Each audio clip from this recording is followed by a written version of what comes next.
welcome back, co-creators. This is your Rewire Desire coach Paul here. So today I want to talk about states. So we have different states. Tony Robbins talks a lot about states, and so do many other people actually. Actually, most everybody talks about states. That talks about changing how you feel. And one way we can change our state is through our physiology. So of course our thoughts is one way, meditation is one way, but physiology is probably, I'd say, the fastest way to actually go ahead and change your state.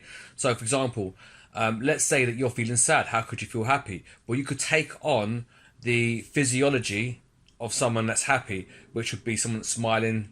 You know, they'd probably be more upright and so forth. You know, someone that's a bit sad or a bit down would tend to have their shoulders slumped over, their head slumped over, be a bit hunched, and, you know, almost guarding and protecting their heart, so to speak.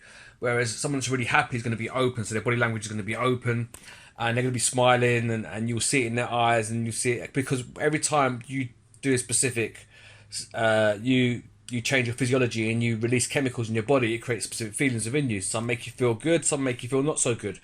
That's just the way it is. But that's the way you can instantly change your state. So if you're looking to feel happy because you're not feeling so great right now, or something to change your mood, just find a quiet place by yourself and just do a big cheesy grin and just smile. You know, and if you just smile and just hold it, it will change. Like I can feel it now changing my physiology. It'll do the same thing for you. Anyway, I'll catch you guys in the next video. Thanks for watching. Remember to like, share and subscribe. Bye for now.